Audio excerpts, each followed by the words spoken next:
calling for all new FB students outside, please. Can you make your way in? We're going to start soon, very soon. As soon as you come and take your seats. We have many spaces out here in front. Please make your way down here.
Good morning, students.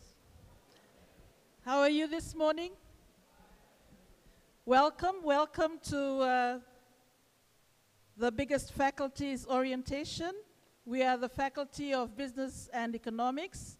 We welcome you all, students, parents, those who have come from overseas, those who have come from out of Viti level and within Viti level, welcome. And we welcome also our dean and our staff members who are here, and all the other presenters. We are going to go straight into our program, and we will begin with the dean, Professor Arvind Patel. He will come and address you, talk to you about our faculty and what you need to know. Thank you very much, Professor.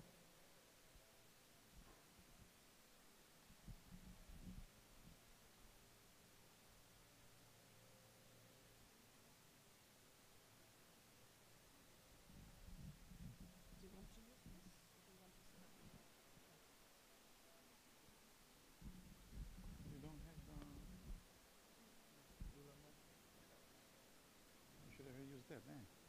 It's more appropriate.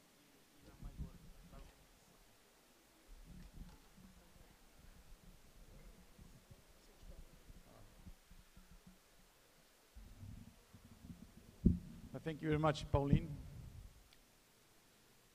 Well, I welcome you to the University of South Pacific and to the Faculty of Business and Economics. This is the first week for you at the university. Most of you are here from many parts of the Pacific and some other countries too. You are all first-year students. This is probably the most exciting time of your career, and the Faculty of Business and Economics has a lot to offer. We have many programs, combination which can give you a very good career path. We have very good set of staff with us, well qualified and well experienced, and I am sure that you will have a good experience getting your education here at the University of South Pacific, and you will be able to fulfill whatever your dreams are. I remember my first week at the university, which is about 40 years ago, not 40 weeks. 40 years ago, here at the University of South Pacific, and I remember how excited I was.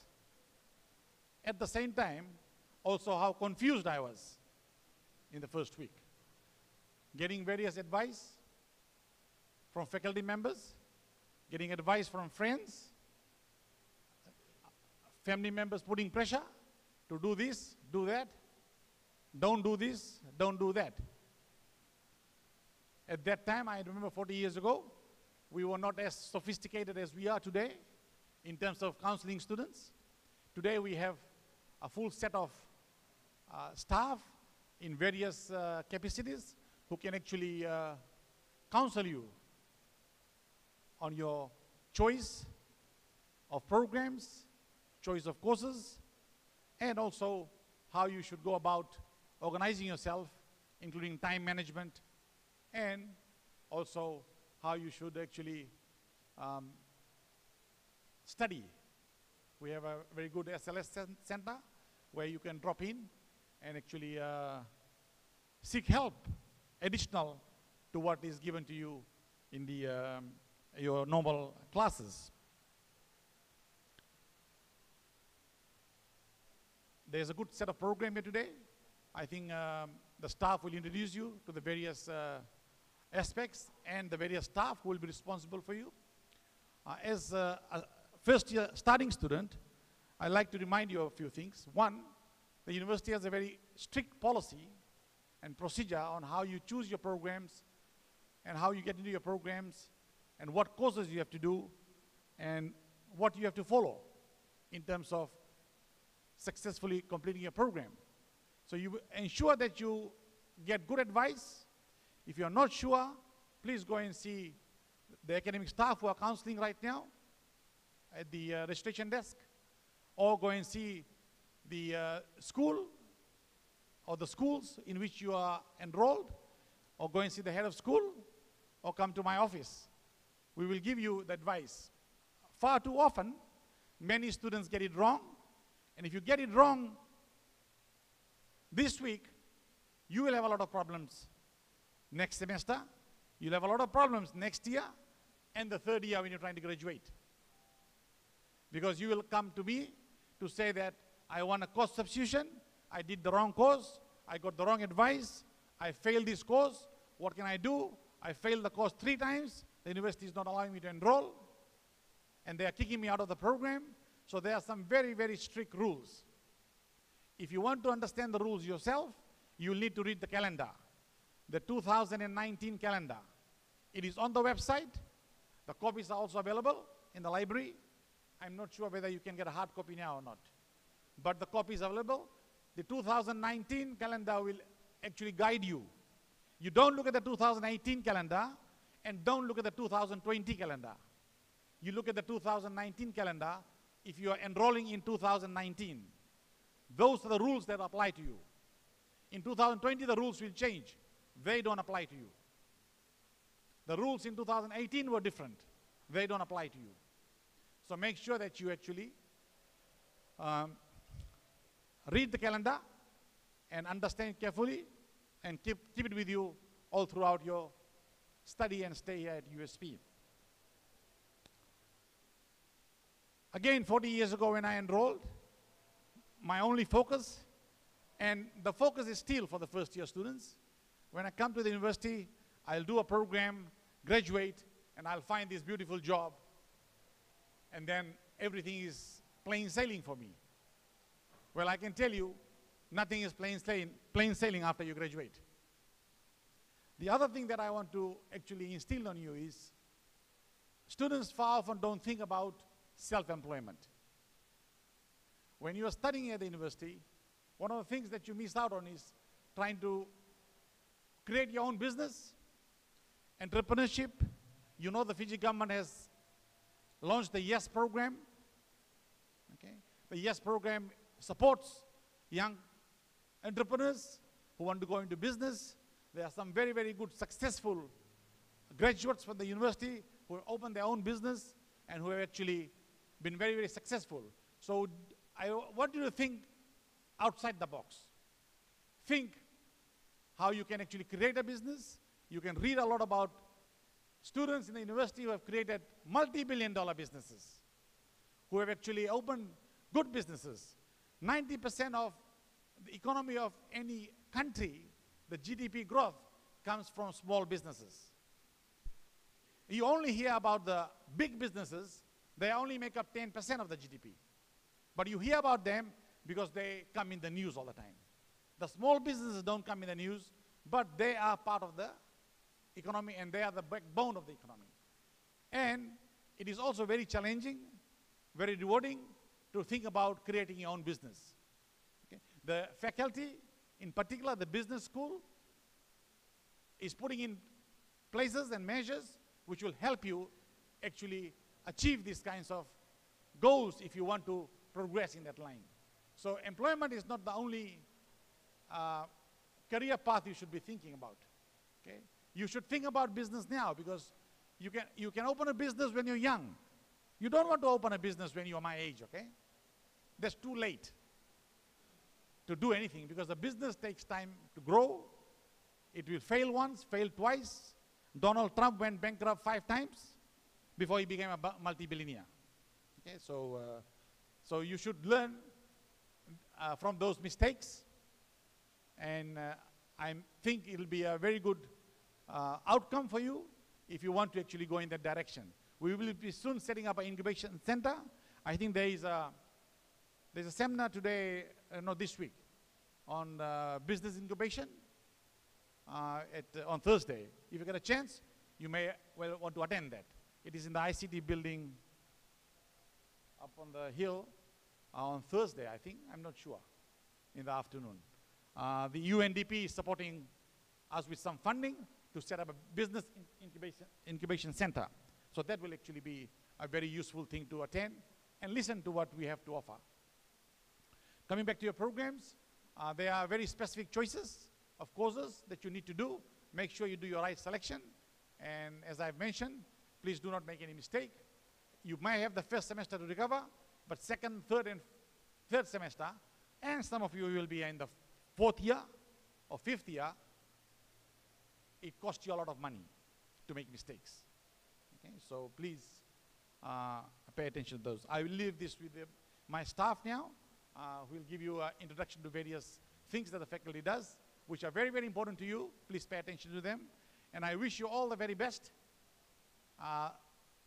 during your stay here and your studies. Make the most of it. There's a lot of other things to offer outside the faculty. Okay, of course, you like to go to the mall and do some eating, and also go around the recreational facilities. Please check them out. There's a lot to offer at the university here. And of course, you will be making a lot of new friends, and there'll be a start to what we call the alumni of the university. Once you graduate, you will have long-lasting friendships. Thank you very much.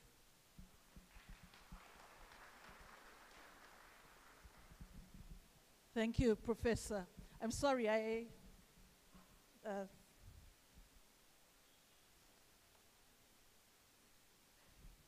didn't introduce myself. I'm Pauline, your hostess for today. We're going to go into the video for the orientation video for the faculty, and I want you to just listen as much as you can. I know that speech is quite fast, and look at the pictures to give you some idea of the faculty and the USP campus, Laucala campus. We also have, after that, we'll be introducing the different schools that Professor talked about. Okay, under each faculty there are several schools, and we have some of our heads of schools, of the schools here also present.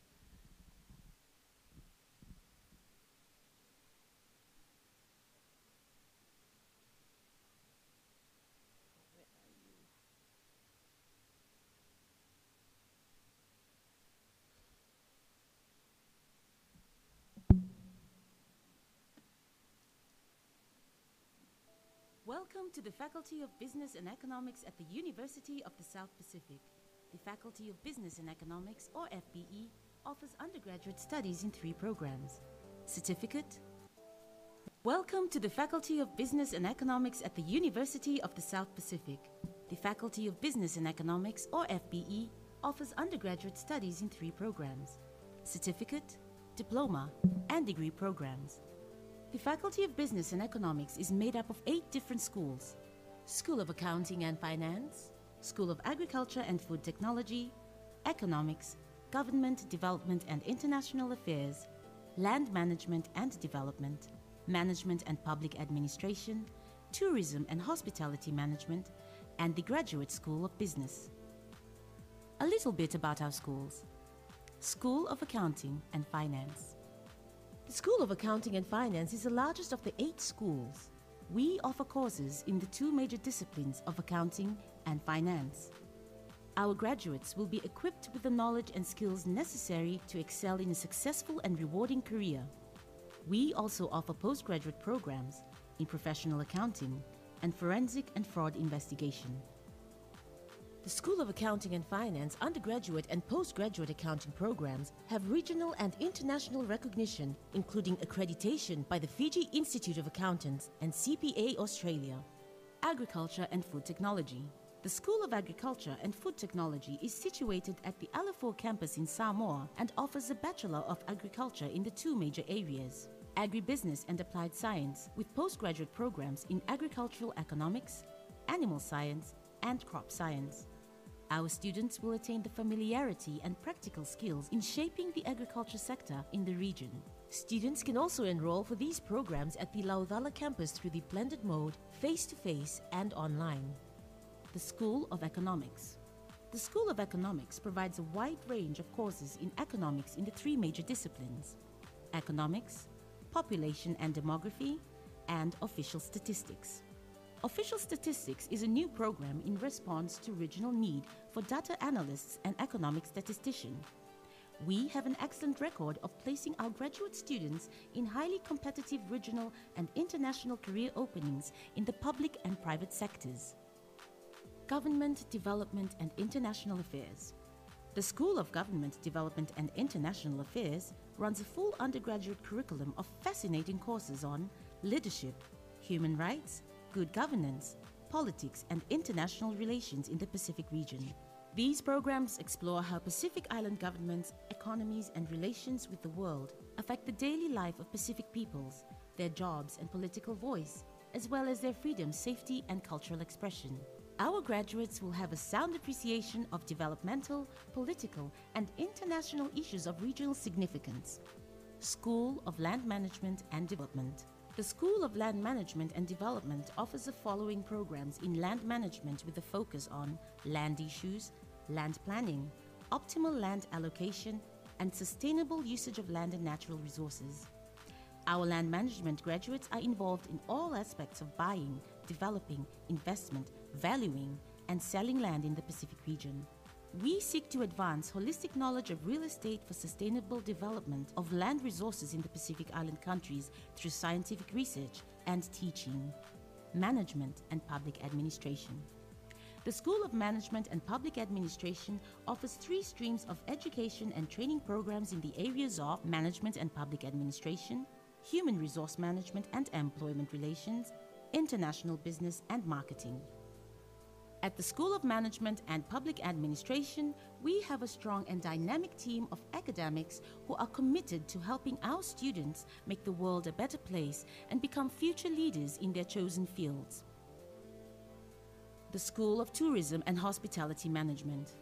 This is where your career in hospitality and tourism will start. With our programs, students gain skills in tourism management, hotel management, marketing, and business operations. We offer the following programs at undergraduate and postgraduate level: Certificate in Hotel Management, Certificate in Tourism and Hospitality, Diploma in Hotel Management, Bachelor of Commerce in Tourism Management, Bachelor of Commerce in Tourism and Hospitality Management, Bachelor of Commerce in Hotel Management, Postgraduate Diploma in Commerce, Tourism and Hospitality Management, Master of Commerce in Tourism and Hospitality Management, and PhD in Tourism and Hospitality Management programs. Our School of Tourism and Hospitality Management's academic programs are fully accredited by the International Center of Excellence in Tourism and Hospitality Education, the ICE. The ICE is an Australian-based accreditation agency specializing in the accreditation of higher education programs in tourism, hospitality, and events at a range of top-quality institutions around the world. Graduate School of Business is located at Statham Campus, Suva, and offers Master of Business Administration MBA program. The MBA program has established itself as a high-quality, internationally recognized program offered through the face-to-face mode and is delivered across Fiji and other Pacific Island nations. At the Faculty of Business and Economics, we provide a senior peer mentoring program. The senior peer mentoring program is offered for first and second year degree courses. The program entails small group study sessions that are facilitated by trained, high-achieving students, first and second year degree courses. Each session is dedicated to the mentor working collaboratively with students on study tips, solving questions, preparing for assessments. Students are encouraged to join a group and attend sessions on a regular basis. Please note, the mentor will not lecture or tutor on the course content, but will guide and share study strategies. At the Faculty of Business and Economics, or FBE, our mission is to be modern and an enterprising faculty that brings transformational opportunities to our students, individuals, communities, and businesses in the South Pacific region through diversity, partnership, and excellence in teaching and research. A qualification from any of our programs can open doors for you to become academics, accountants, agriculture officers, assessors, auditors, bankers, business economists, consultants, crop specialists, data analysts, demographers, diplomatic officers, directors, entrepreneurs, events managers, extension officers or advisors, farmers, financial controllers, front office managers, hotel managers, human resource specialists, labor relations specialists, land valuers, managers, marketing managers and executives, OHS managers, operation managers, plant pathologists, policy analysts, political analysts, projects and assets administrators, property developers, property investment analysts, property managers, public relation executives, researchers, soil conservationists, soil scientists, statisticians, stock controllers, strategic planning officers, surveyors, tax officers, tour coordinators, and many more. To serve the needs of our students better, the Faculty of Business and Economics delivers courses through online, blended, and face-to-face mode. We believe that you will be making the correct choice by attending the University of the South Pacific when you enroll in one of our programs at the Faculty of Business and Economics. For more information on our programs, please visit the University of the South Pacific website, www.usp.ac.fj.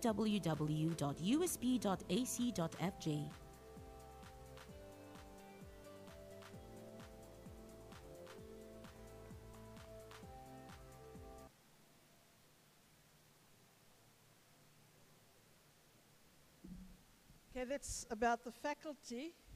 And then we'll move on to the 8 schools. We have, as I said, some of the heads of schools here. And perhaps we can pause and introduce them as according to the different schools. But before that, I'd like to introduce Professor Mohanty. He's our Associate Dean Learning and Teaching.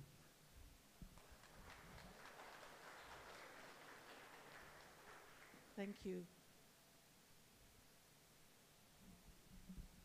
Okay, we have 8 schools at FBE, and okay, we'll start off with the School of Accounting and Finance, where our acting dean is the head, and you can see the secretary. Those of you who belong or will be doing courses in the School of Accounting and Finance, here's your secretary, Gloria, and admin assistant, Joyce. Now, what I want you to notice also for each of these slides is that you have at the bottom the special orientation for each of the schools. So please attend these orientation sessions. They are very important for you. They will give you more details about the courses, about the choices, about the programs and so on, and the expectations. And you'll meet more of the staff that way. So for School of Accounting and Finance, you'll notice that it's on Thursday, this Thursday, 9:30 to 11:30, postgraduate lecture theater. At the end of this whole orientation program for this faculty, we will have the tours the campus tours by Campus Life volunteers. So please make sure you stay around right to the end of our orientation program. You'll notice it's not a very long one. Okay, then we have the School of Agriculture and Food Technology. They're mostly based in Samoa, Alafua campus, and our head of school is Mr. Mohammed Umar and secretary Ms. Mausali Laumoli. But here at Laudala campus, we have some staff members, and they will be looking after, they'll have their orientation session today, this afternoon, 1:30 to 3. If you're a student from the School of Agriculture, please make sure you attend that. We have the School of Economics, the acting head of school, Dr. Rup Singh. Do you want to show yourselves to the student yourself? Yeah. Thank you. And secretary is Josephine Singh, and clerical assistant, Sarojini Chand. School orientation, you'll see tomorrow, 9:30 to 11 a.m., again, postgraduate lecture theater. Okay, then we have the School of Management and Public Administration. We have the head of school here, Professor Anand Chand. And his secretary is Mrs. Susan Tafunaimani. Their orientation is again tomorrow, 1 in the afternoon, 1 to 2:30 p.m. Please, also at the postgraduate lecture theater. We have then the School of Tourism and Hospitality Management. Our head of school is here, Professor Stephen Pratt.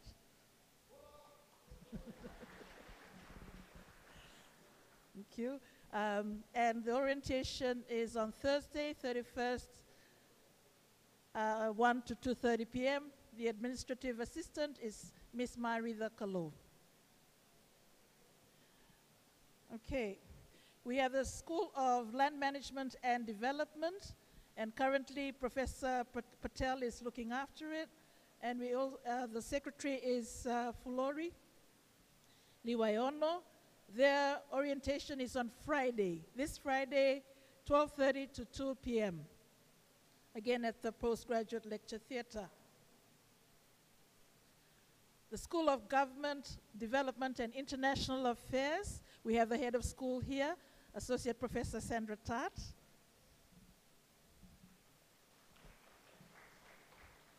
And we have a deputy head of school, Dr. Margaret Mishra, Secretary Prashila Narayan, and clerical assistant Unaisimbidi Niwalu. The orientation for the school is on Friday in the morning, 9:30 to 11:30 a.m. at the postgraduate lecture theater again. I'll let those guides show you where that is, because if I give you instructions, I might confuse you.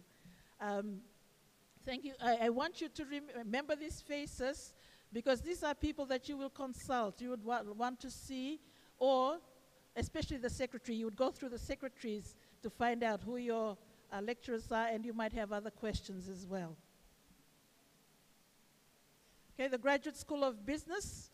This is at the Statham campus in Vatuanga, and our head of school is Professor Raghuvar Patak, and our student affairs officer there is Mr. Samuel Andravuni Vundi, and marketing and public relations officer, Ms. Renu Devi.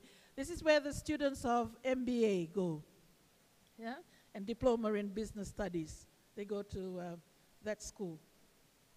So that's for the 8 different schools. And next on the program is student learning support. Okay, you're going to see a lot of my face and hear my voice a lot, so I hope I don't bore you.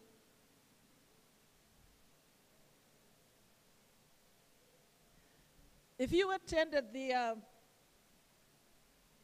orientation welcomed by the VC, you would have noticed that the chief guest mentioned student learning support. Okay, and I'm one of those staff members. I'll show you the pictures of the others. One of them is here, Joycelyn, and Rochelle is currently conducting workshops. Okay, we help you, student learning support, we help you to keep on track in terms of your studies, yeah? And we're here for you students. What we do is free of charge, so you can come to us. Our location, as you can see if you walk up this way, okay, we are here right now, the lecture theaters here. Okay, that's the AUSPAC lecture theaters. And if you keep walking up, you'll come to the CELT building, and at the CELT building, lower the ground level, room 013, you will find us there, FBE Student Learning Support. And you'll notice on the building, above the door, the sign is up there. And our operating hours are Monday to Thursday, 9 to 4:30 p.m. You can come and see us, or 9 a.m. to 4 p.m. I'll talk a little bit about our services. Okay, what do?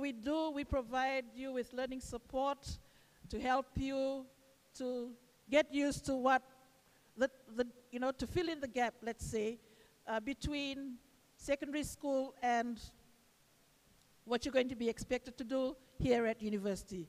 Or whatever you did before this. You might have been working, you might have left studies for a while, you might have been just staying at home and having a gap year. And so we are here to help you with the skills that you need to be successful in writing your assignments, doing presentations, and so on. Okay, our services, we have what we call a program, peer mentoring program, where we have students who have been successful at the courses, and they're trained to help you along with the courses. It doesn't mean that, if you attend these peer mentoring courses that you're dumb. It's just that you're trying to understand better. You have a chance to discuss with your peers, with other students doing the same course, about concepts, about the skills you need to help you to do better in the courses, okay, that you're studying. So if you want to attend peer mentoring, it's voluntary. You come to the hub, the place I showed you, and just come in and you'll see the timetable up. We have a timetable up in week 3. Yeah, week 3 of this semester. We'll have the timetable up, and you'll have the sessions beginning during that week. We conduct the sessions from the beginning of the week to the end of the week. We have we provide one-on-one support, okay, where we, the student learning specialists, help you with the learning challenges you might face. For example, if you find that you have difficulties with writing skills, your grammar's not so great, your sentence structure, your paragraphs are not so great, or you need to improve on your speaking skills and so on, we are there to help you. And what we say is, come to us early. When you get the assignments and you read the assignments and you say, okay, I need some help here. Don't wait until it's due tomorrow, then come to us. Yeah? We ask you to come to us early so that we can help you along and take you through the process. We also have a new staff member, and she has a background in accounting, so she will be very helpful there. We also provide resources, and you can see here study skill guides. We have those, and we also take you through those guides as well as help you with the skills on the one-to-one consultation. Now, we also provide online support. We have a shell, a Moodle shell for student learning support, and you'll find that when you log on to Moodle. And, okay, we have other things that we are part of, but this is something that we want to inform you about. There are 2 tests that you have to sit when you come in as a new student, degree student. One is ELSA, to do with language skills, and the other one is OMDT, to do with math skills. Okay, so with the English language skills, both of them are online. In other words, you need to log on to a PC or laptop, whatever, and you need to sit those tests. They're compulsory.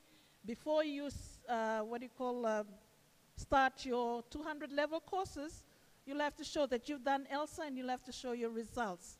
Now, there are bands, and if you don't quite get the band that we think is okay to continue successfully doing your assignments, then we have some, we have a course, or we have some modules where we can help you along with that. So there's an email, okay, for queries. If you think, okay, I don't need this, I've done IELTS, or I've done ELSA before, what do I do?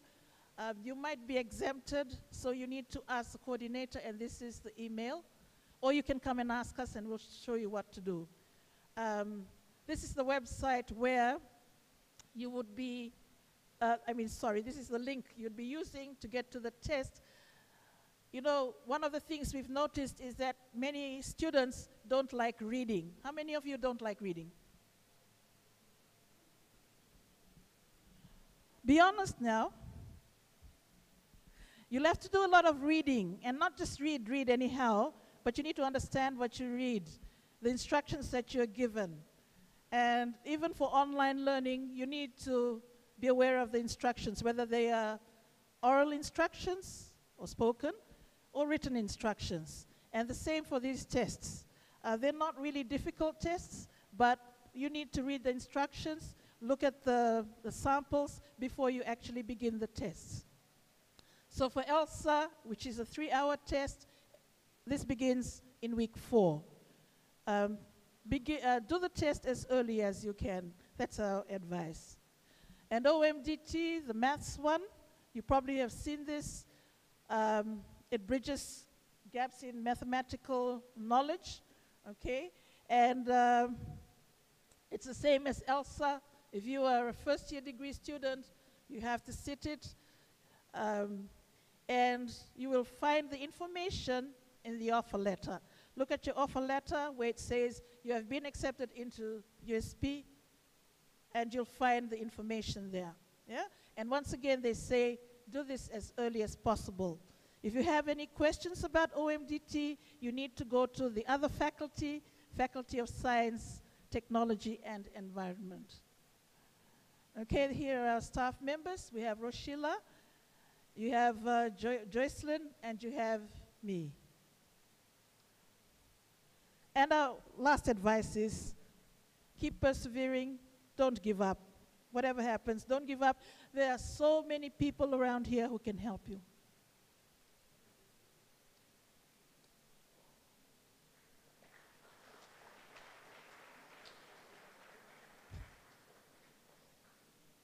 Oh dear.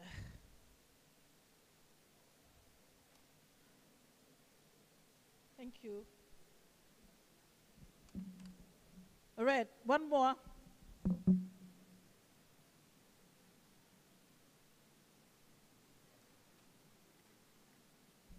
One more from me. I mean, there's still many more after me. And I am here on behalf of our first-year experience coordinator. He's actually the person who usually is up here in front, Joseva Veresi. But he has a tragedy in his family, and so I'm here to take his place. Just want to give you some important information about this office. It's really important because it has to do with you, first-year students. Yeah? It stands for First Year Experience, FYE, and it's designed to help you to move easily from your secondary school or whatever you did before this into tertiary education or tertiary studies. Yeah? Why does this experience matter? It has to do with why you're here at USP. Okay, to start with, because what happens is many of our students get lost along the way. With all the excitement that's going, with all the social life that's around us, the new environment, the good-looking people, and whatever else there is, social life, you will find that it's easy to get distracted from why you're actually here. You know, you're given a scholarship, you came to study at USP, and it matters for you to know and to be sure of why you're here. Okay, so your relevant experience, there's the academic experience, your studies. Very important. The most important, the reason you came here. Yeah? So that's to do with everything, your assignments, your reading in the library, your Moodle, and everything else, your lectures, your tutorials, your labs, and so on. Then there's, of course, the physical experience to do with your growth. All of these are to do with your growth, your development, and that's also to do with the physical environment, not just you physically, okay? And the emotional one. We'll go through ups and downs. That's life, that's human, right? We go through life with challenges, but the idea is whether you can handle those challenges, whether you can overcome them. And it'll be up to you and what you do with your lives. A lot of these have to do with your choices. You need to choose what's good for you. A lot of these have to do with your goals. What are your goals? Where do you want to be? Where should you be at this time, at this hour, at this minute? And what should you be listening to or watching or reading? Those are things that have to do with these experiences. And the choices about where you're going to be and what you're going to be doing will be really yours. You'll hear a lot of advice, but the choice boils down to you. And there are a lot of helpers, okay? There are many people who can assist you in your growth here, your experience here. The next part is why you should not fail. There are expectations.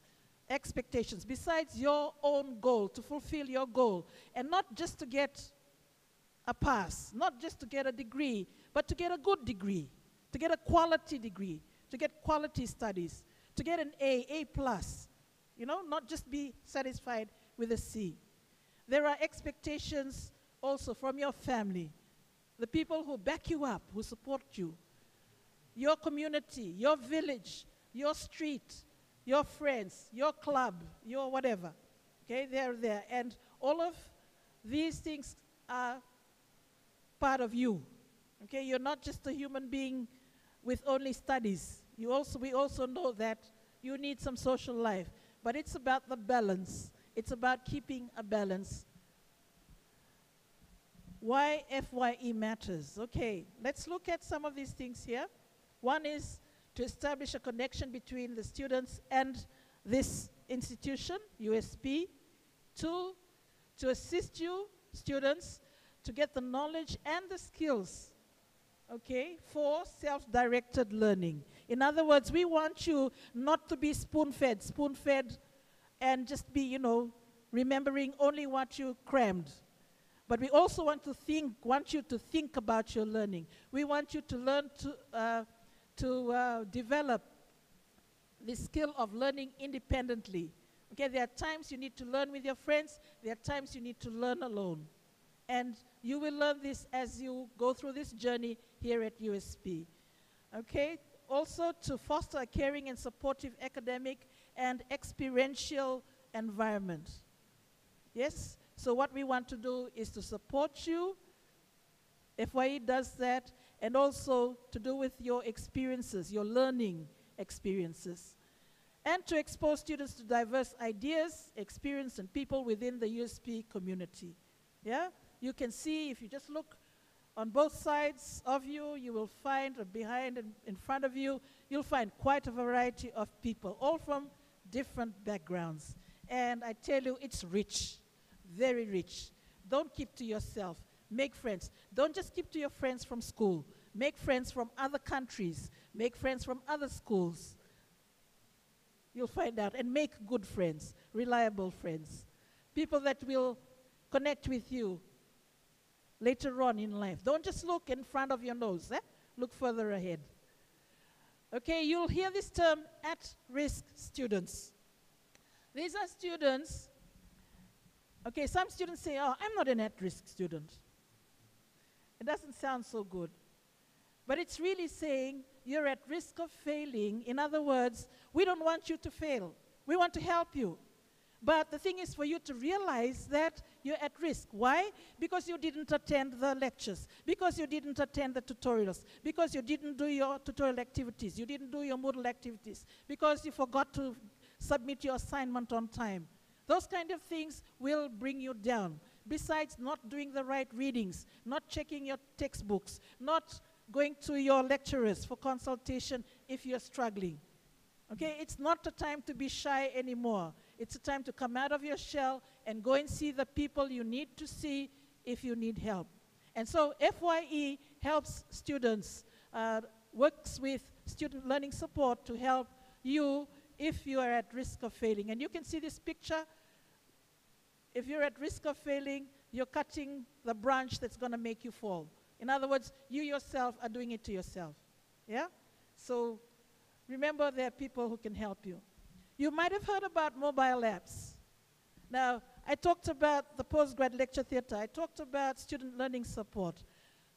But you need to find your way around this big campus, yeah? Yes or no? How many of you feel lost? How many of you feel lost? Yes, it's natural. How many of you feel this is a really big place? Yes. Okay, you're so used to just your small schools. Yeah? Or maybe just a small village or whatever it is you're so used to. But remember that you can adapt. You're young. Okay? Discover, look around. But also, we have these apps, what we call mobile apps, and you need a, what do you call this thing? Android mobile, to be able to download this app and to help you to find different places on campus. Yeah?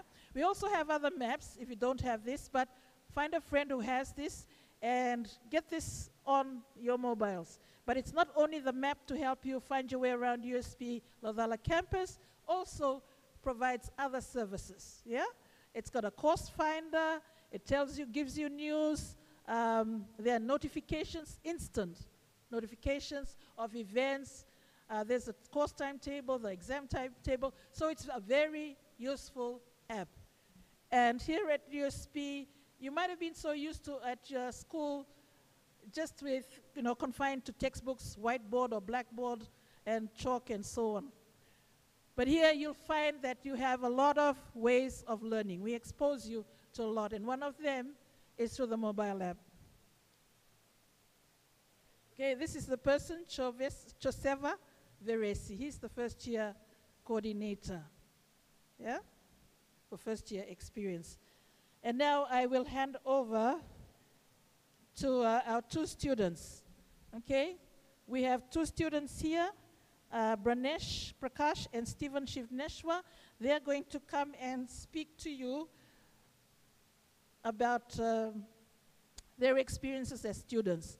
You've been listening to staff, now it's time to listen to people who have been through the mill and the advice they'd like to give to you.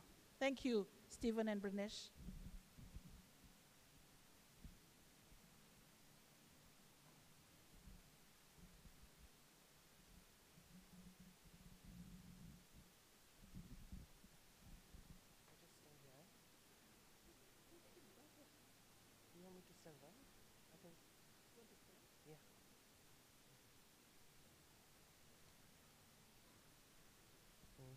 Hi, and welcome to the University of the South Pacific. I am Branesh, and this is my final year at the university.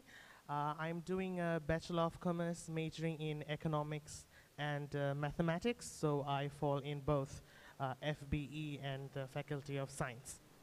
I would like to first thank the faculty and the university for giving me this honor and wonderful opportunity to be part of this panel. It will be myself and Stephen. Our job is to provide our perspective about our experiences as a first year when we started university, and provide some advice based on our experiences and all that. I joined the university as a first year in 2016. Okay. When I joined the university, my first year was a really pleasant and good one. I consider myself lucky because I had an elder sibling who was already part of the university as an undergraduate student, and as a first year, I had my elder sibling who was still continuing her program.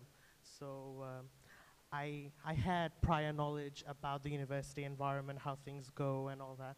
So for me, the transition was easier. So I think what that part of my experience goes to say is that familiarizing yourself with the university, how things go about, what is expected, what the learning holds, what the structure of your courses and all that the campus is all about. You need to learn more about that from the beginning and ask questions and all that. Like it's attending this orientation is also very important because it is a very good platform where you get to learn about all these things.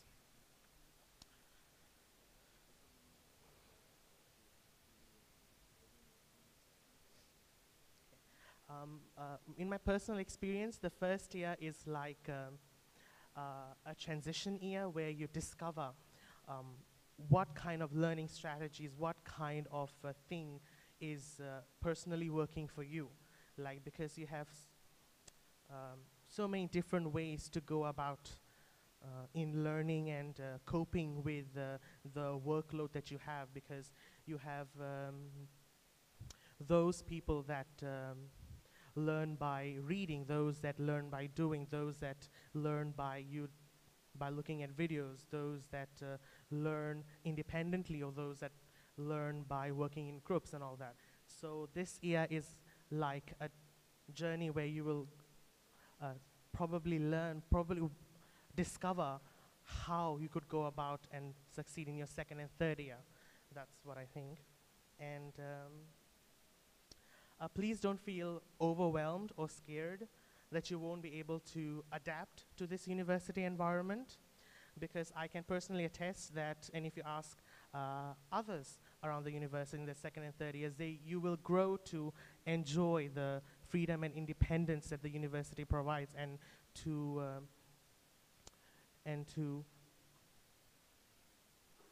like the freedom you get in controlling your education, choosing which courses to do, choosing which program to do, and all that.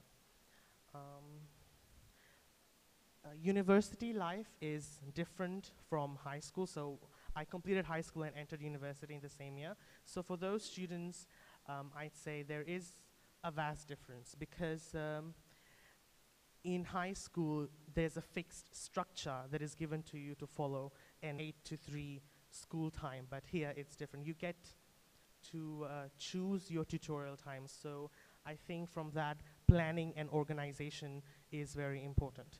I would advise that you already have probably signed up for your courses, and on your sols you have a timetable where it tells you what your lecture times are, and it also gives you your tutorial choices.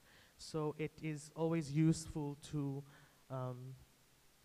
think about what you would like your timetable to be like thinking what tutorials you would like to take, because you probably would not want to end up with an 8 a.m. tutorial in the morning Monday, yes? You probably wouldn't want that. Yeah, so planning and organization is important, I think. Mm.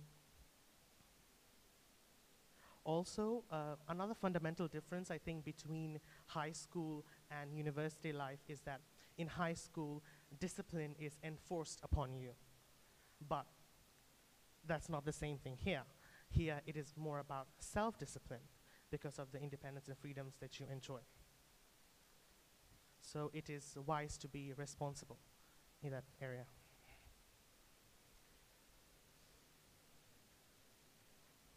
There are 3 other advice I wanted to share. I wanted to reiterate what Professor Patel said about choosing the right program. And I've come to realize that there are 3 things you need to consider when you're choosing a program, and those are viability of the program, your ability, and likeness. So what I mean is that you think about the future prospects from the program, you think about your ability. Do you think that's a subject you could do or would be able to find, you find it interesting enough to pursue it, and also whether you like that subject. It is not wise to just to follow your friends and do that degree in that for that reason, because choosing a program will probably set out your whole future. And personally, I found that is what I did was choose. I think I was lucky to choose economics and mathematics because that is something what I liked, and I saw that I was good at it. And also, I wanted to share that you shouldn't think that university education is very difficult. When I came into university as a first year, I thought it'll be very hard, and then I'll probably not be able to do as good as I actually turned out to do. And so I wanted to say in that respect that you shouldn't think that it'll be very difficult. It's not difficult at all, as long as you know what you're doing, as long as you have that self-discipline. It shouldn't be difficult.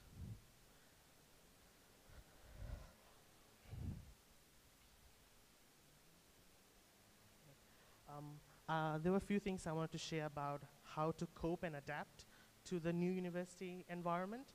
The first thing is about planning and getting familiar, which I've already spoken about. So you should also read your handbook and look at the policies, explore the university environment. You saw the mobile app. I don't know if we had it at my time.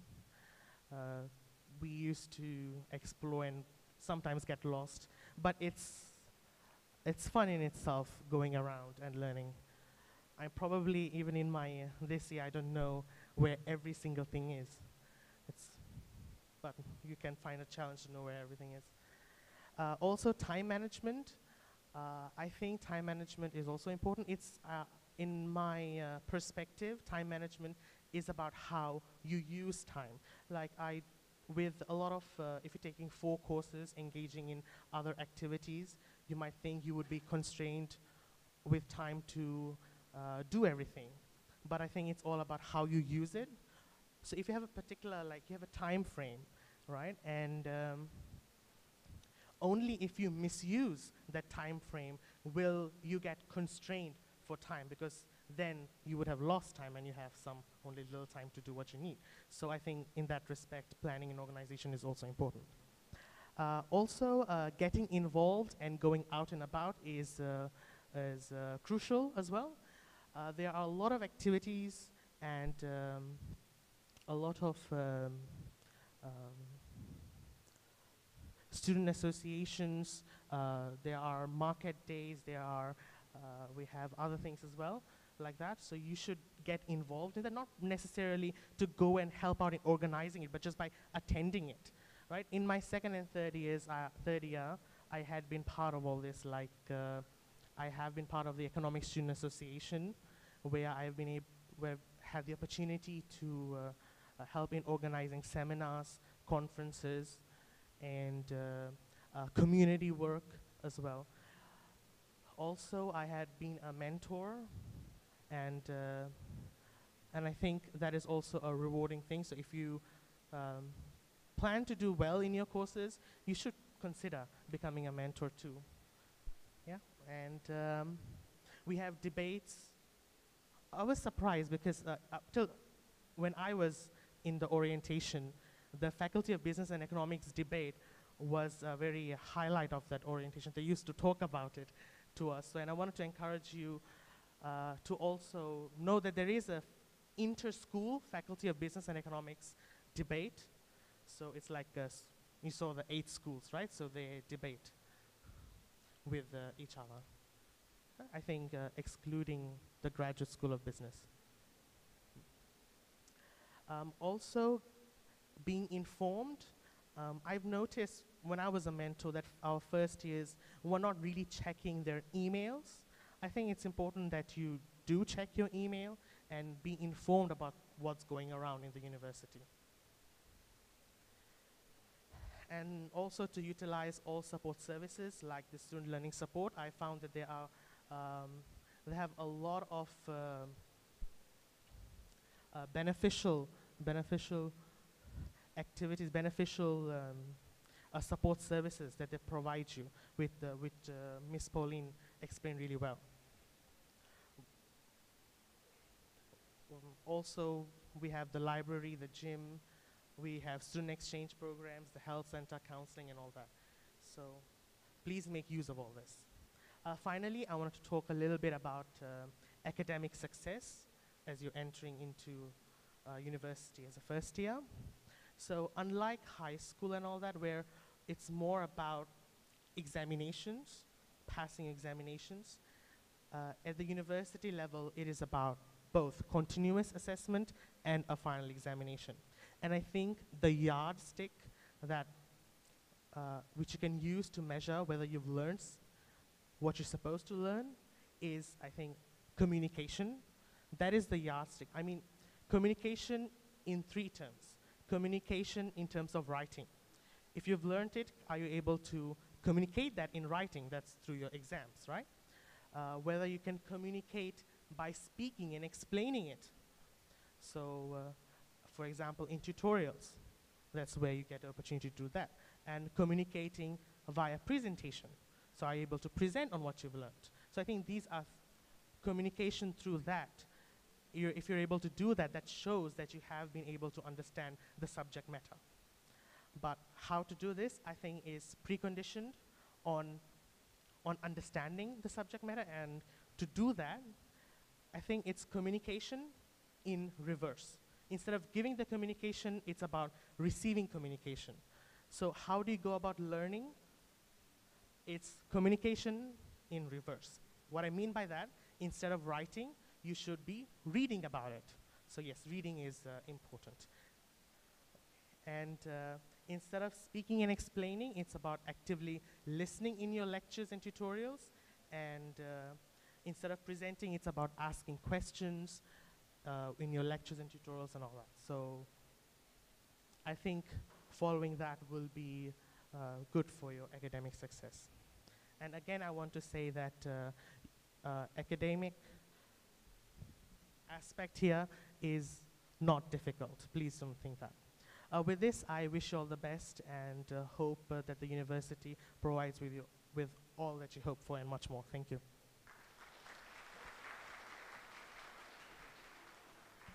Thank you, Branesh. We'll have Stephen now, just to give you a quick...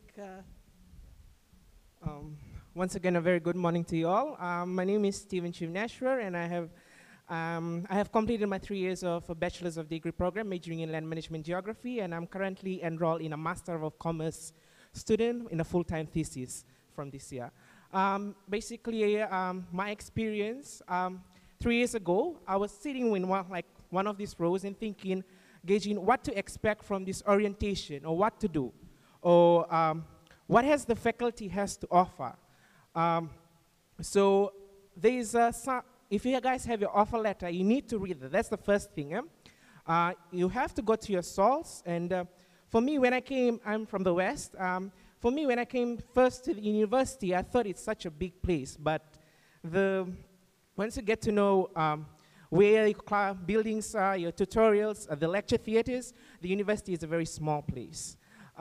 If you don't know where your lectures or tutorials are, you can go to SOLS, and there's tutorials and I think the building codes. There's building codes on your timetable. You can use that as a guide, and it will tell you where the particular building or a particular classroom is located. Second thing that you need to know is, after this, you'll have a tour buddy. The tour buddy will help you throughout your transition, okay? They will help you where your classroom is. They'll help you where you can go and see your school secretary. You can ask them any questions, because that is the responsibility of a buddy. Also for a first-year student, you need to also attend the orientations. The orientation is very important for first-year students because in the middle of your studies, you'll ask, am I on the right track? Am I doing the right courses? Because if you don't do the right courses, you won't be able to graduate. And that's one thing that most students fail to do. So you need to gauge where, ask your school. There's a lot of faculties. We also have the SLS Hub. They can help you out with your assignments. We also have the library. A library is also useful. You can go there and ask how to reference. Referencing is a very, it will be a very common thing throughout with all disciplines within the faculty. Yes, also we the faculty, also what I as a first year student did was to gauge what the faculty offers. It's not only about studying, it's also about being competitive with other students within the faculty.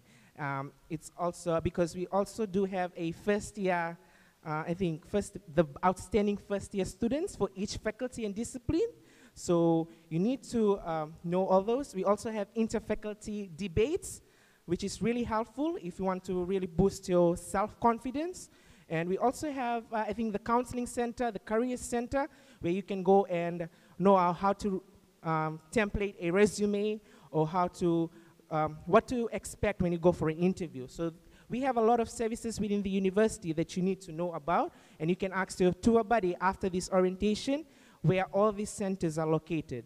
Yeah, I think that's all I have to say, and I wish you all the best for your 3 to 4 years of studies in the university, and God bless you all. Naka.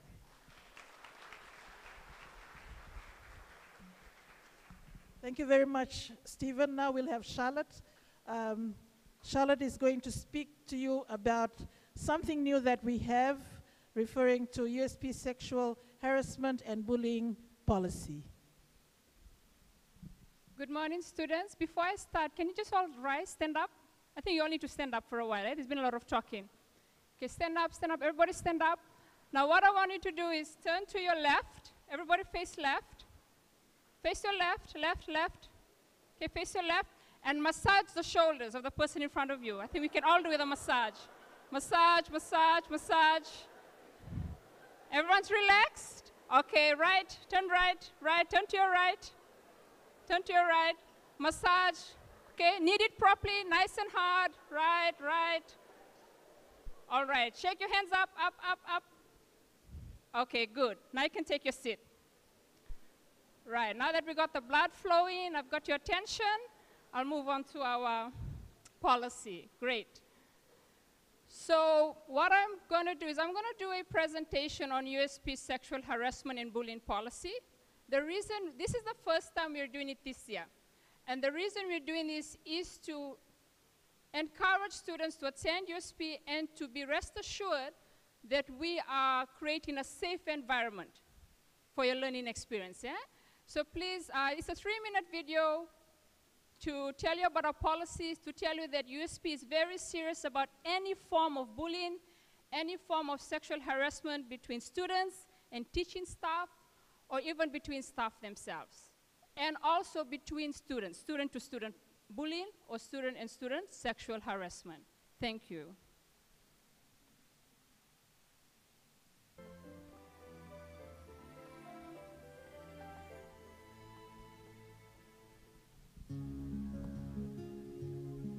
The University of the South Pacific has a sexual harassment and bullying policy in place that aims to provide a safe environment for all its employees and students free from discrimination on any ground and from harassment at work, including sexual harassment and bullying. First things first, let's define sexual harassment and bullying. Sexual harassment can be defined as a form of discrimination and gross violation of a person's human rights and human dignity. Sexual harassment can occur at two levels: in relationships of unequal power or authority, as in staff to students and supervisor to subordinate relationships, and between peers or co-workers, example, worker to worker or student to student. Bullying, on the other hand, can be defined as any repeated unreasonable behavior in any environment that is directed towards a person or group of people that creates a risk to their mental or physical health and safety. This also includes cyberbullying. What are some examples of sexual harassment and bullying? Physical contact such as patting, pinching, leering, or touching in a sexual manner. Physical violence, including sexual assault. Unwelcome and uncalled for remarks or insinuations about another person's sexuality, sexual conduct, or private relationships. Gender-biased bullying or intimidation, the soliciting of sexual favors in exchange for promotion, improved academic grades, or any work-related benefit or reward. Unwanted sexual attention using internet, social networking sites, and mobile phones. A publication such as sexually offensive emails or graphics. Sexually offensive screensavers or posters. Sexual comments about a person's appearance and/or body and jokes of a sexual nature. Complaints procedure. Anyone who is subject to sexual harassment or bullying should, if possible, inform the alleged harasser that the conduct is unwanted and unwelcome. USP recognizes that sexual harassment may occur in unequal relationships, that is, between a supervisor and his or her employee, student to teaching staff, and that it may not be possible for the victim to inform the alleged harasser. USP has opened a 24-hour hotline to receive calls from the university community to report instances of sexual harassment or perceived sexual harassment, provide some guidance and support, receive assurance from empathetic agents. The agents are from the university. This service is to provide initial support and assurance only. If there are serious cases, then the callers will be directed to appropriate entities for help either in the university, the Fiji Women's Crisis Center, or the police. There is a hotline number 1567 that anyone can call from a Vodafone or TFL phone. The caller's and the agent's identity is kept confidential, and there is no requirement to disclose names. Thank you for watching.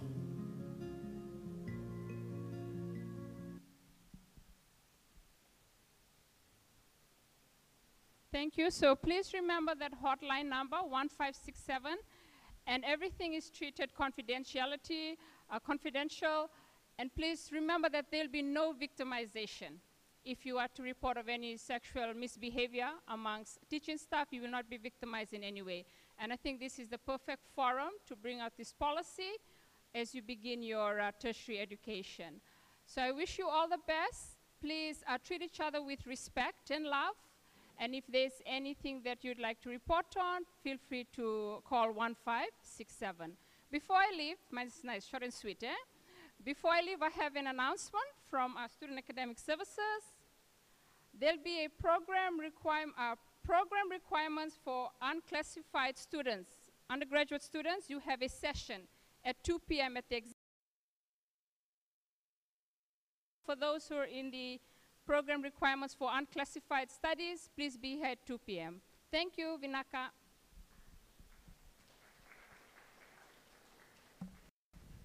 Thank you. Hope you listen.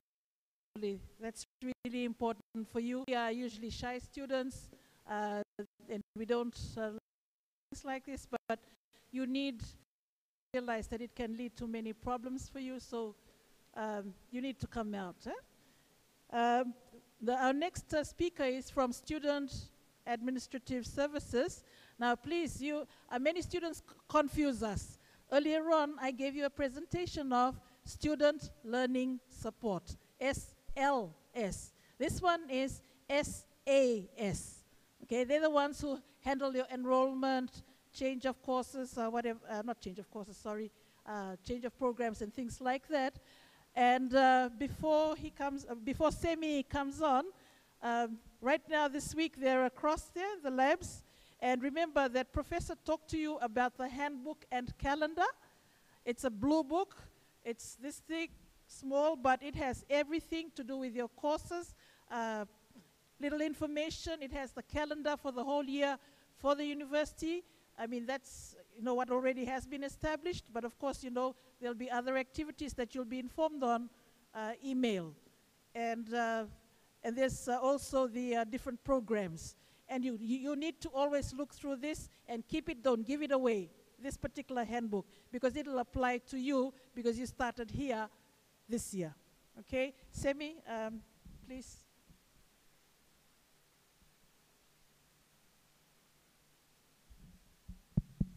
Vinaka Pauline, good morning. My name is Semin Rezala, and I'm representing SAS, so Student Administrative Services, representing our manager, who I believe is in our midst this morning, Ratoto TV. I'll be very brief.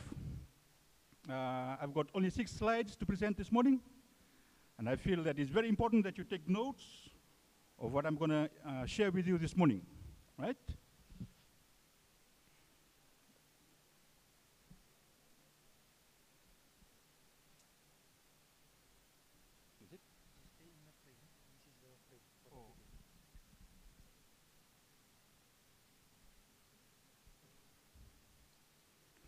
Right, at the Student Administrative Services, or SAS, there are 4 units.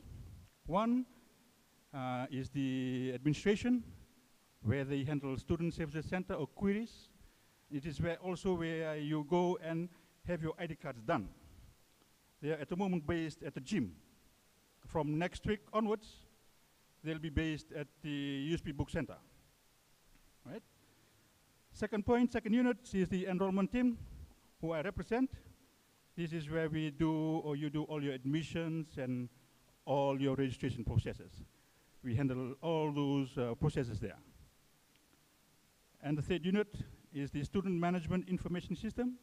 SOLs, passwords, all related SOLs-related issues, it's handled by this particular unit. And fourth, but not the least, is the assessment team. This is where they handle all examinations and all completions, right? And SES, we are the first point of contact when you can enter USP, and you'll be the last phase to see when you leave the University of South Pacific. That's when you graduate, right? Now, deadlines, I feel that you need to take this down. It's very important, right?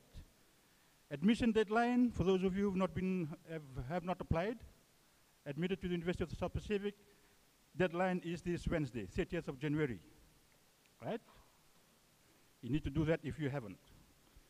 And registration, for those of you who have not registered, this Friday is the last day to do that, right? If you do that after Friday, you'll be paying fine of $60. And the last day to do that is Saturday the 2nd. That's in February. Point number 3, withdrawal from courses. Last day to do this is Friday, 22nd February, right? That's without fine. Fee payment, due date is Friday, 1st of March.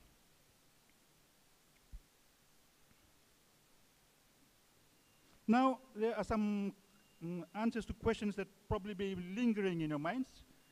Now, probably heard of these university courses, right? The first question that comes to mind is, what is a university course? Well, basically, it's compulsory interdisciplinary courses. Namely, there are UU100, UU100A, UU104, U200, and U204. These are university compulsory courses, and you need to do that, irrespective of whatever program you're doing. Now, next question is, how many times can I repeat a university course? Right? How many times can I repeat this? You can only do that 3 times, right? You can repeat the university course 3 times only, right? More than that, I'm afraid you'll be excluded from the University of the South Pacific.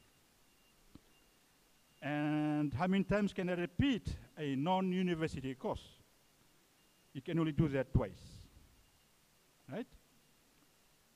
You fail 3 times or 4 times, you have to apply for grievance, and that goes to those in the high authority for approval, right?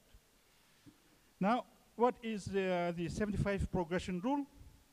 It's a bachelor's requirement, right? For those doing 100 level, progressing to 200 level, you need to pass 6 out of the 8 in order to do a 200 level. That's including U100 and UU114.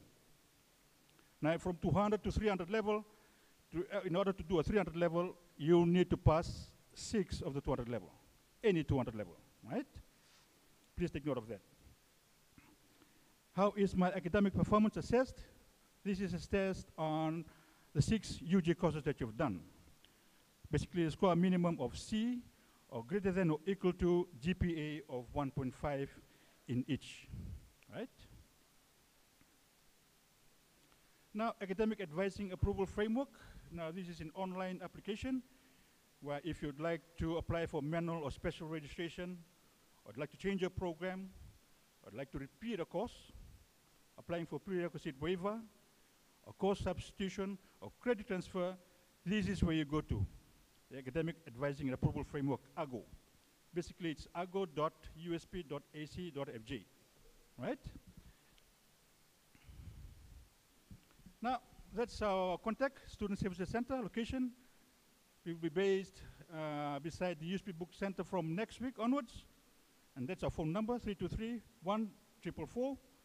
Opening hours from Monday to Thursdays from 8:30 a.m. to 4:30 p.m. and Fridays 8:30 a.m. to 4 p.m. Take note of our email address. If you've got any queries, you can email us on helpdesk@student.usp.ac.fj.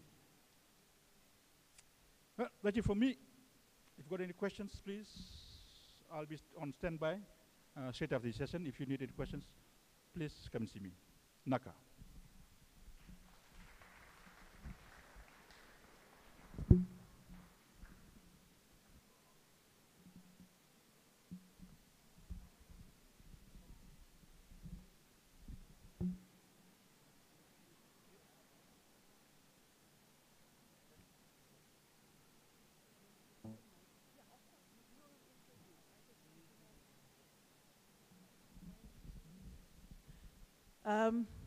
Thank you very much, Semi. Remember, SAS, and they're over that side. Did anyone have questions for SAS? No? The calendar, the handbook and calendar I told you about, you will get it when you go and get your ID done, your ID card. That's when you'll receive that. And like I said, keep it close to you. And now we'll have a presentation from the library from Gwen. Thank you, Pauline. Good morning, everyone. Okay, if you were listening intently, we had the acting dean, he mentioned the library. And we also had these 2 students that mentioned their library, about our library. So that's enough testimonial to tell you that the library is an important place to be. Many of you I see, last year you were in high school. You may have thought the library is only for nerdy people. People who study, you don't want to be near a library. You don't want to be seen anywhere in the library. But here at university, here at USP, the library is an important place for you. It'll help you with being successful, getting good grades, as well as graduating. Okay, and also the library is not a place now where it's silence, it's study on your own. Just a few days ago, we opened up something called the Library Commons, which will allow you an area to have open discussions, to collaborate, to talanoa with your friends over assignments as well as non-assignment related things. So I have a video, the library has put together a video for you. I hope you enjoy it. Thank you.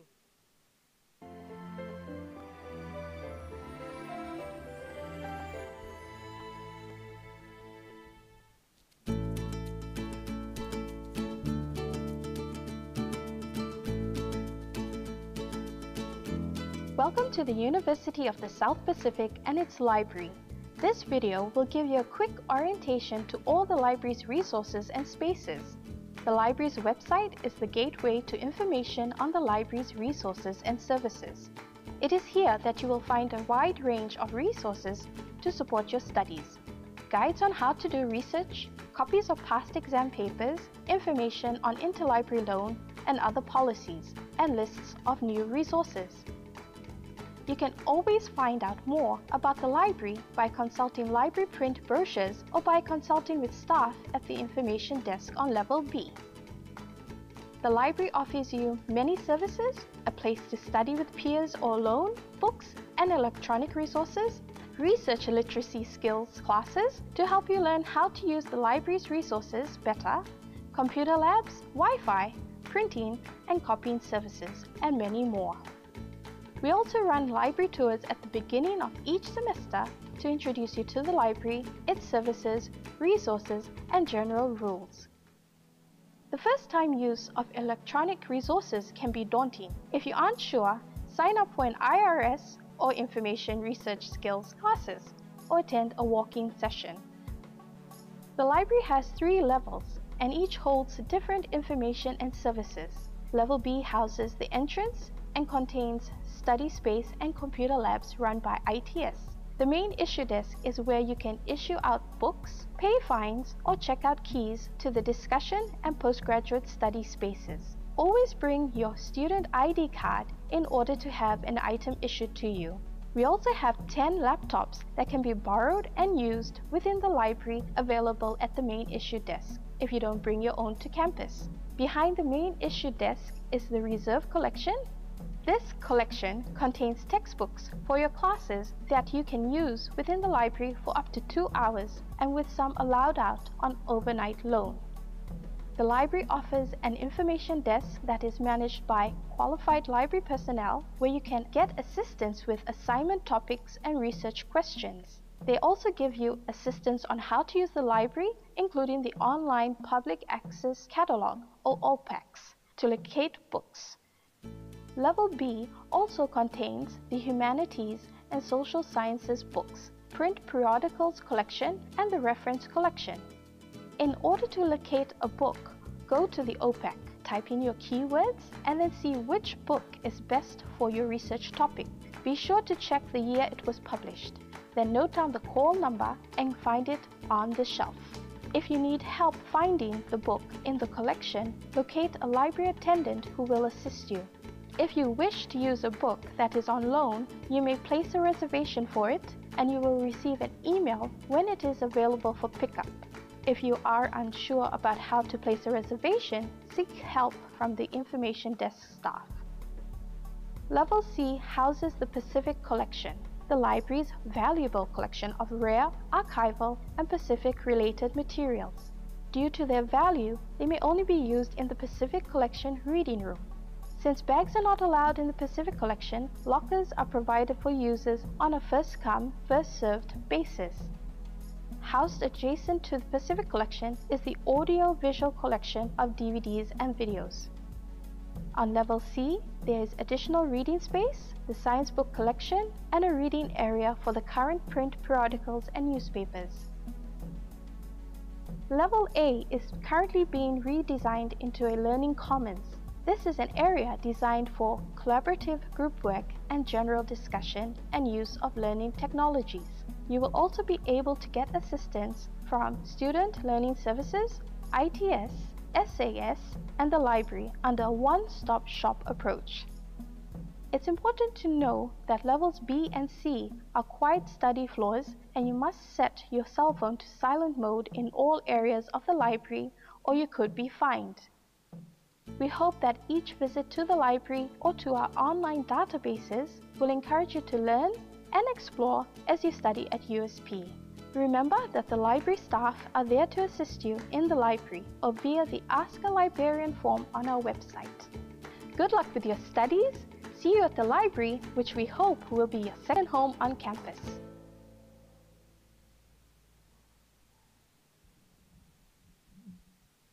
Okay, so thank you for your attention for watching that video, and like the former speakers, the speakers before me, who have reiterated, and may I reiterate, to go for one of the tours, the campus tours, where you'll be able to see the library. Our library is 3 stories. It's a very big library, and I encourage you, when you go to the library, if you don't know stuff, you don't know where to look for the book, ask one of our staff members. Okay, even if they wouldn't know, they would know who to refer you to. So I hope to see each and every one of you at some time this year coming to the library. Thank you very much. Thank you, Gwen. Yes, the library is a very important part of student life. And I hope I never get to hear another person say to me, I've never been to the library my whole academic life. Yeah, because you'll be the poorer. Now we'll have Guru, who is from I.T.S, very important department also, and I'll hand over to him now. Thank you. Good morning, everybody. Yeah. So Information Technology Services, or I.T.S, is basically the department that handles computing and all IT services for the university. We operate not only in this campus, but in all the other 14 campuses. And we have about 70 permanent staff and about 40 to 50 student interns as well. So if you do well in your degree, and there's also chances to get internship and work with us while you're studying in your second year onwards, okay? Basically what you have to remember about I.T.S when you're new is there are 3 help desks in this campus, okay? A help desk is a place where we have IT people who will take your problems, like things where you cannot log into your student account or you can't print, all those you have to come to an IT help desk. So in this campus, we have 3 IT help desks. What I will do now is I will play a short video and it will summarize our services for you. But basic thing in it is, remember, any help with IT, come to an IT help desk. Very simple. Okay, so here's the video.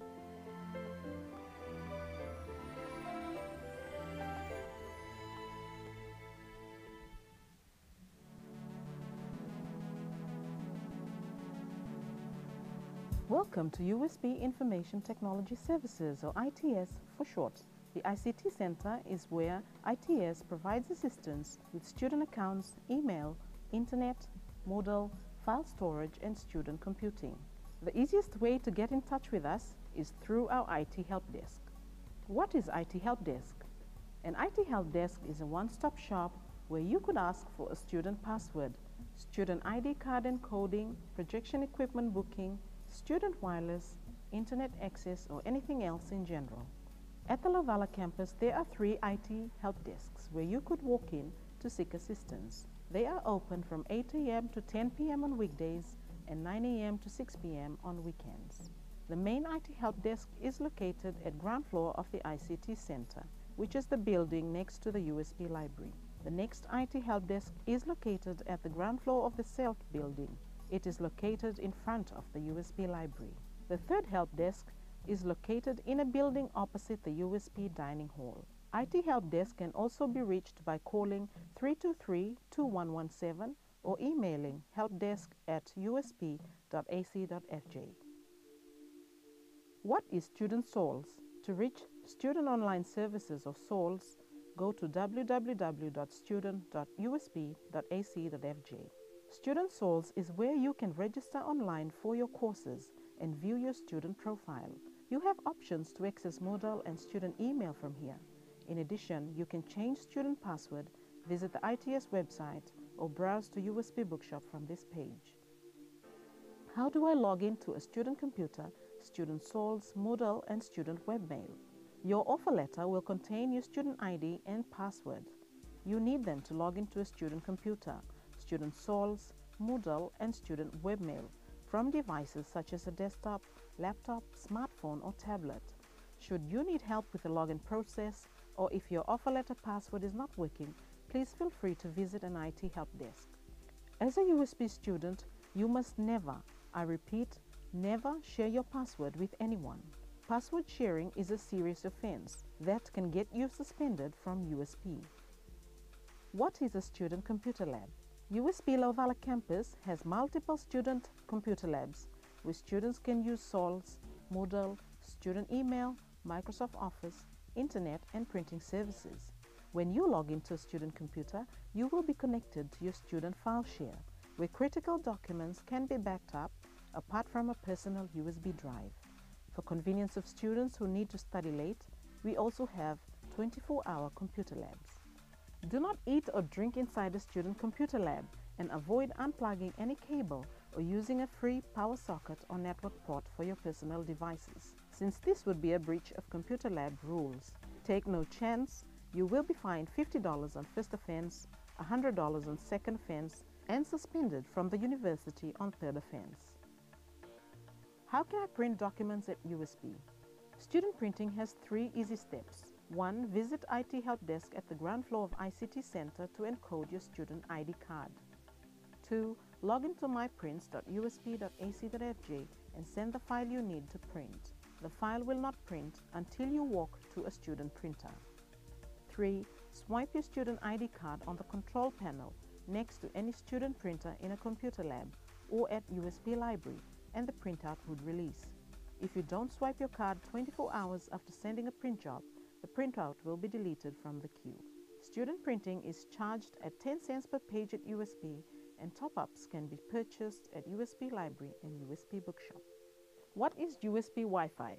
USP provides free wireless internet to students inside the campus. You will need to visit an IT help desk to have any 2 devices between your laptop, tablet, or smartphone to be added to USP Wi-Fi. Do not allow anyone else to log into your laptop, tablet, or smartphone with your student ID. All internet activity is tracked by IT services under your student ID, so you need to use USP Internet for educational purposes only. To find out more about ITS, visit www.usp.ac.fj. Under Information About, select Support Services. Under Support Services, select Information Technology Services. Feel free to browse through the website to learn more about us. Good luck with your studies at USP, and ITS hopes to make your time here easy and enjoyable. Thank you for listening, and have a great time at USP.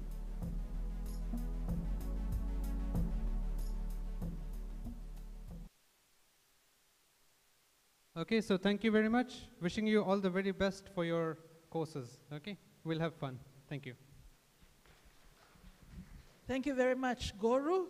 Okay, thank you, students. I think you should give yourselves a pat on the back for sitting for this long, because we have one last presentation, and it's from Campus Life. They're all about your social life. But before I pass it on to Pratish, sorry, Pratish. Okay, there are 2 things I just wanted to inform you about. Once again, you might have heard about the debates, yes? Okay, so FBE actually organizes debates. And if you're interested in it or would like to learn from the debates or be part of the debating teams, they're usually represented by the schools. So whatever school you belong to, you can ask to be part of the debate team, and each of those schools have their own student associations within the school. Okay, that's separate from the USPSA.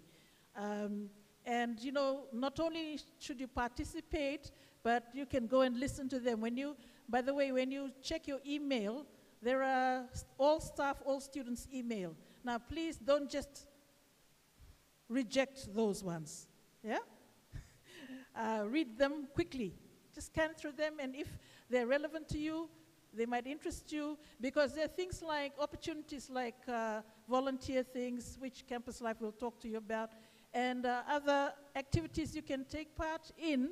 Remember, this is your path to getting your careers, and you will want to have a good CV. So your CV should not only have A+, but also have some other interesting activities that you have participated in, whether they be part of the community, leadership, you've attended different, what you call this, learning or educational or field trips or whatever other things that you might have done, projects you've been part of, whether you were a research assistant, these all count, yeah? Okay, the other thing is, part of this orientation, we have workshops. You've heard about them? Or you can check the packs that you will be given today. Inside, you will have material that will inform you about the workshops. And Pratish will tell you more about that, I think. But the workshops that we are conducting, student learning support, they're at N111. And your guides will show you where N111 is. And there's another set of workshops by FSTE up in the ICT building. You'll probably be told about those as well. Okay, so from me, all the best. Pratish is going to wrap up everything. Thank you. Earlier today, I heard from one of the student presenters that when you're in the university, you should take advantage of all the resources that it has to offer. University life is not only about academia, it's not only about studies, it's about the holistic experience. You're here, use the facilities, it's for you. So please make sure you make use of all the resources that the university has to offer. And when you graduate as a holistic graduate and not just an academic graduate. Our Campus Life team organizes a lot of activities and events throughout the year. This video will give you a snapshot of what we have to offer.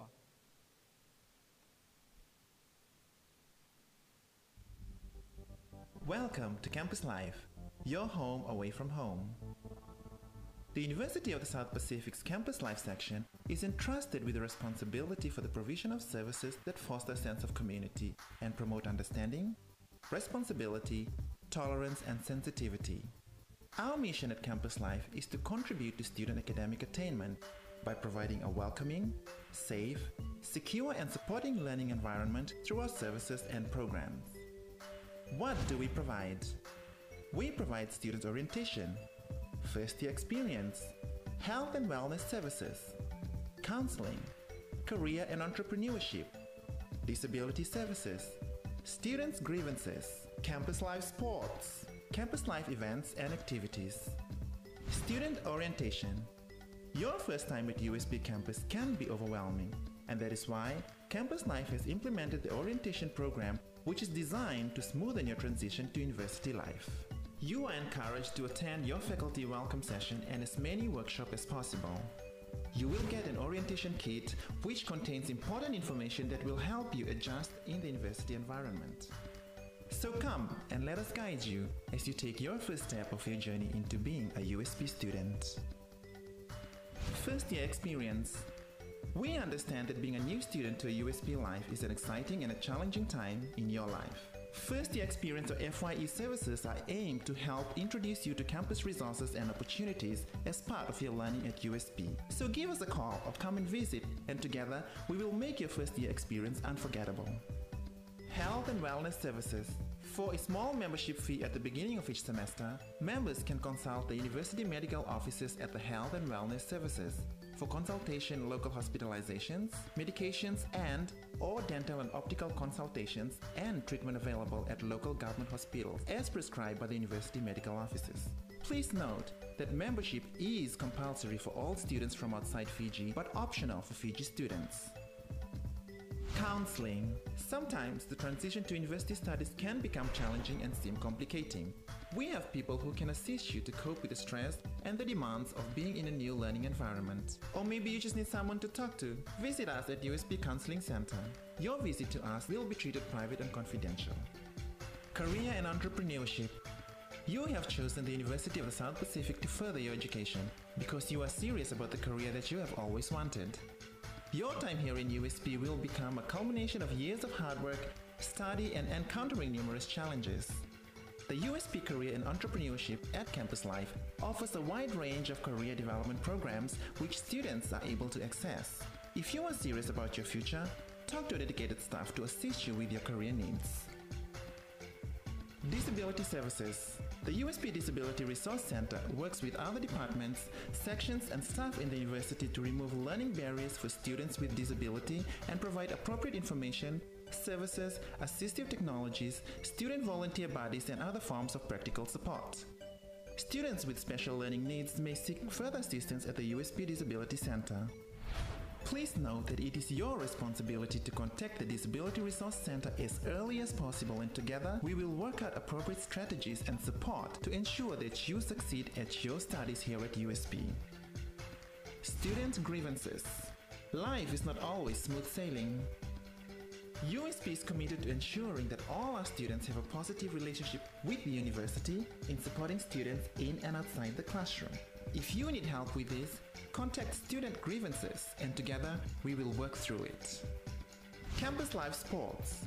Taking part in a sport is good for your mind, body, and spirit. Playing a sport increases fitness level, teamwork, provides an outlet to cut down on pressure and stress, improves mind and body coordination, health benefits such as making informed decisions on your well-being, and is a safe environment to socialize. Put all the above together, playing a sport is a winning combination. To make your journey with USP more enriching, Campus Life offers various activities and events. Pacific Market Day, which is held monthly. Students, staffs, and outside vendors are able to sell various items including food, handicrafts, cosmetics, fruits, vegetables, and many more. Pacific Market Day is a way to create awareness on the Pacific Island countries that make up USP and help develop the Pacific Family concept. USP Annual Family Day. The aim of the event is to encourage and strengthen USP connection and links to USP students and staff with their young family. Family members of the USP staff and students can not only expect a day filled with activities, entertainment, and lots of fun, but also celebrate being part of the big USP family. Health Week. This week-long event is aimed at bringing together students and staff with a major focus on encouraging, discovering, improving, and maintaining a healthy lifestyle on a budget. USP Health Week is about making a commitment to invest in your health. Campus Life also organizes a range of talks, competitions, physical activity classes, cooking demonstrations, health checkups, and many more. During the week, students and staff can find out how to use the expertise and the services provided within the university to reach their full health potential and state of mind. Giving back. At USP, you will have the opportunity to give back to the community, and what better way than to donate blood. Giving blood is a simple thing to do, but it can make a big difference in the lives of others. If you need to know more on the services offered by Campus Life, visit the Campus Life website under the support services or visit our respective departments.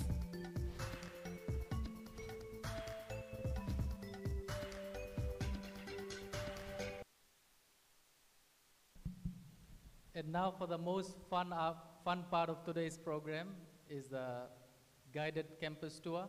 You will notice the men and women in black. Please do not be intimidated by them. They are the Campus Life buddies. So these buddies will be your friend, your mentor, your guide throughout this year. So make sure to exchange your contact details with them. They will also be providing you your orientation kits that was mentioned in the video. And one of the things that's in the orientation kit is this passport to success. So make sure you look for this in your orientation kit. And when you are touring the campus, there's 4 stations that needs to be stamped. Get this passport stamped and attend those workshops Keep getting this passport stamped, and at the end of the week, you can put this in the entry bin to go into the draw to win some amazing prizes. So I'll give it over to the buddies now. If there's any students with special needs, I'd like you guys to come in front. We have a special tour for you as well.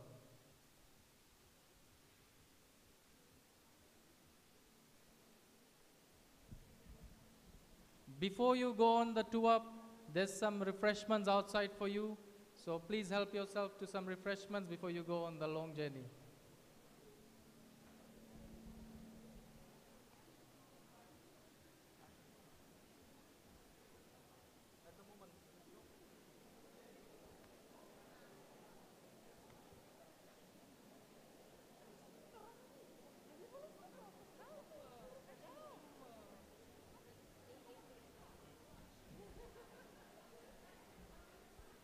There is also a city bus tour at 2:15 at the USP bus bay. That's just opposite Costules. So if you're not from around here, or even if you are from Suva, you can enjoy the free bus ride.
Guys, if you don't have a buddy, just come in front and someone will be assigned to you.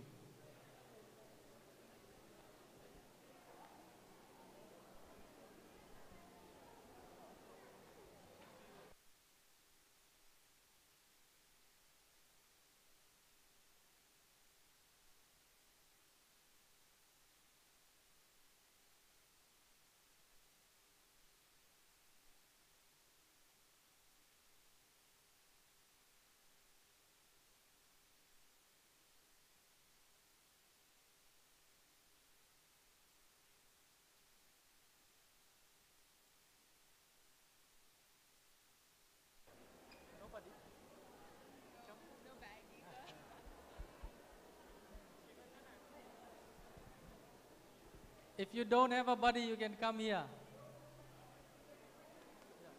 And remember, there's nice refreshments for you outside.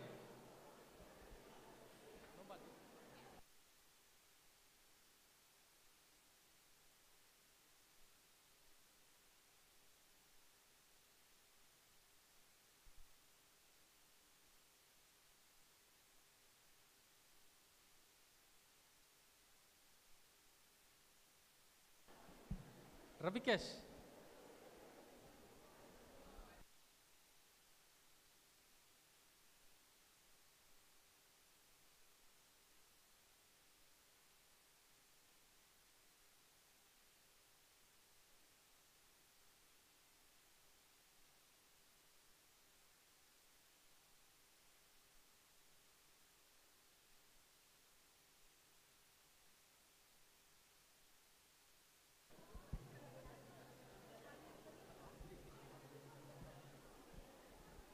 If you don't have a buddy, come in front.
If you have your bags and your guides, please make sure you have your refreshments.